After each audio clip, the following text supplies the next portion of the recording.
La regeneración en Colombia tuvo un lugar entre 1886 y 1900. Fue un periodo marcado por la promulgación de una constitución que estableció un régimen centralista y autoritario, impulsado principalmente por el Partido Conservador. Este proceso buscó restaurar el orden tras años de inestabilidad política y conflictos entre liberales y conservadores.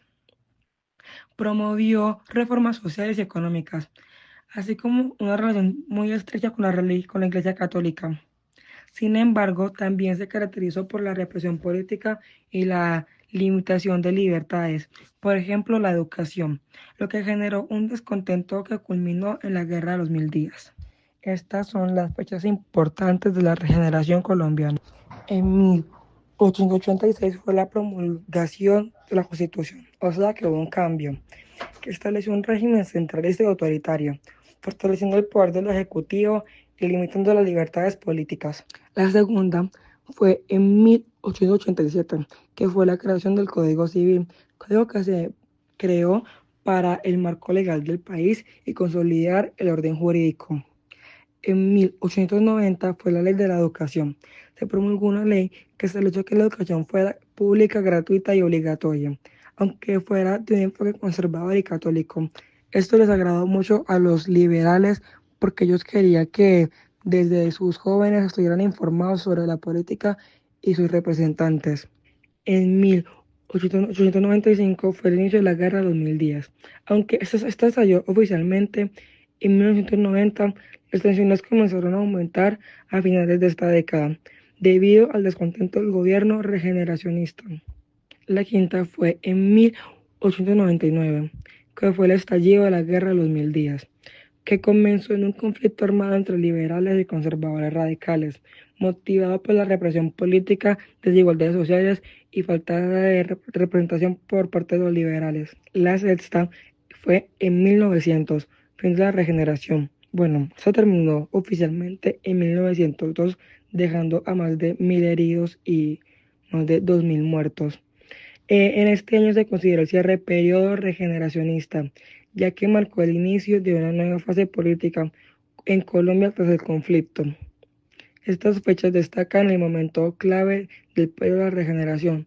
A pesar de sus intentos por establecer un orden y modernizar el país, desencadenaron tensiones que llevaron a enfrentamientos demasiado violentos y sangrientos. Bueno, a continuación los personajes importantes de la regeneración. Principalmente tenemos a Rafael Núñez. Su rol fue presidente de Colombia en varias ocasiones durante la regeneración. Su importancia fue que Núñez fue un principal arquitecto de la nueva constitución del 86. Núñez promovía un gobierno centralista y autoritario. Buscaba estabilizar el país tras muchos años de conflicto. Su enfoque fue conservador. Otro es José Caro, escritor, político y uno de los ideólogos del conservadurismo. Su importancia fue que Caro fue un defensor del catolicismo y el orden social tradicional. Aportó a la construcción ideológica del régimen regeneracionista y participó activamente en la política, defendiendo los valores conservadores. Otra persona fue Mariano Espina Rodríguez. Su rol fue político y presidente entre 1888 y 1892. Importancia.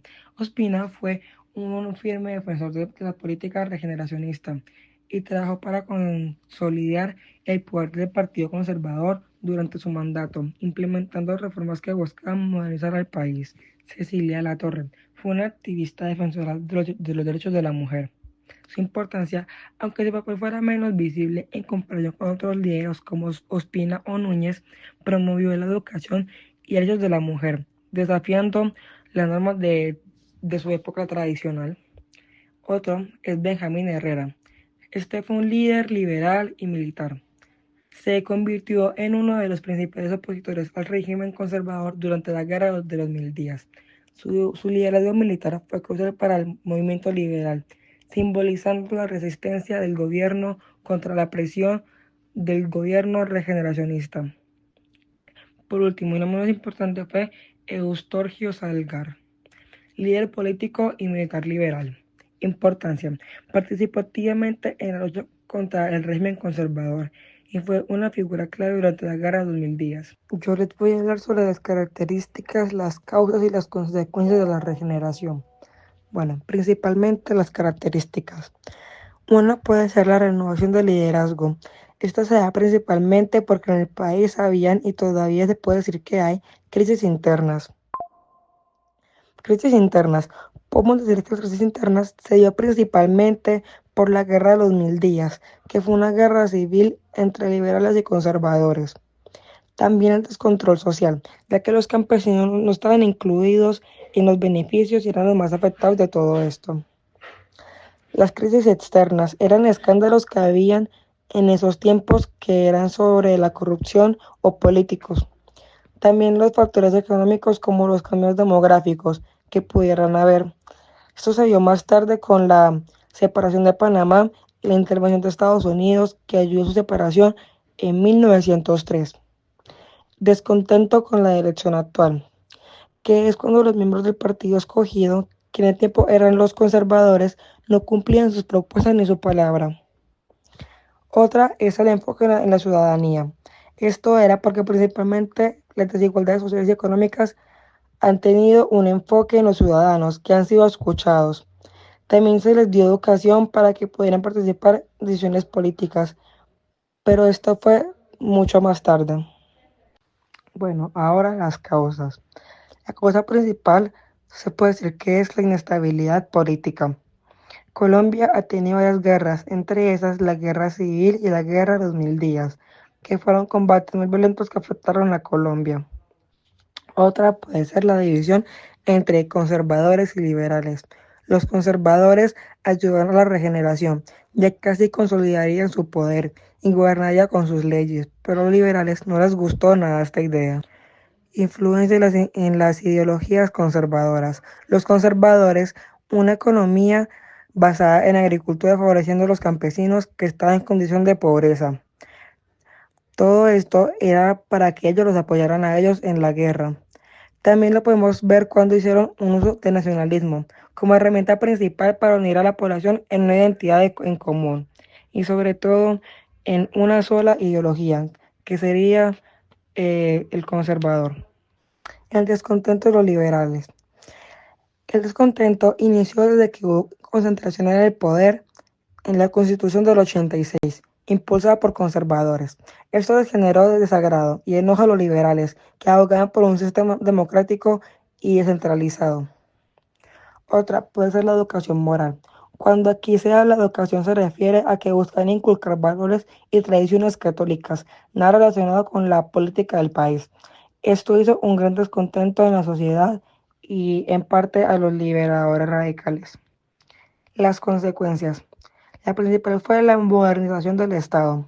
Esto se puede ver cuando hubo más inversión en la educación para tener una ciudadanía informada de lo que pasaba en su territorio o país y con sus representantes políticos. Desigualdad de desarrollo económico. Esto fue provocado ya que en estados como Santander, Antioquia y Chocó producían más riquezas que en otros lugares. Por ejemplo, su riqueza mayor en Antioquia era el oro y el café, en Chocó la pesca y el platino, en Santander más que todo el plátano y el banano. A comparación del Cauca, que casi no producía nada de esto. La pérdida de Panamá. Esto fue porque principalmente Panamá se sentía abandonada por el gobierno central de Bogotá, que no atendía sus necesidades locales. Aquí fue cuando llegó a Estados Unidos buscando un canal de exportaciones. Por ejemplo, su riqueza mayor en Antioquia era el oro y el café, en Chocó la pesca y el platino, en Santander más que todo el plátano y el banano. A comparación del Cauca, que casi no producía nada de esto. La pérdida de Panamá. Esto fue porque principalmente Panamá se sentía abandonada por el gobierno central de Bogotá, que no atendía sus necesidades locales. Aquí fue cuando llegó a Estados Unidos buscando un canal después de un fracaso en Francia. El trato que Estados Unidos les dio fue respaldo militar y un negocio de un tratado. Depresión política y social. Esta represión fue mediante las muertes que hubieron porque personas como los campesinos exigían derechos laborales y sociales, pero esto no pudo eliminar el descontento políticamente. mediante la censura y persecución de líderes liberales que querían que fuera un Estado con sistema más democrático. Entonces aquí podemos ver cómo los campesinos exigían sus derechos, que era lo más mínimo que podían tener, pero los conservadores no lo hacían porque ya no les convenía tanto esto, sino que le convenía más como a los liberales. La violencia política. Durante este periodo de tiempo, la violencia incrementó debido a que los liberales no se callaban. Muchas gracias por su atención y espero que les haya gustado.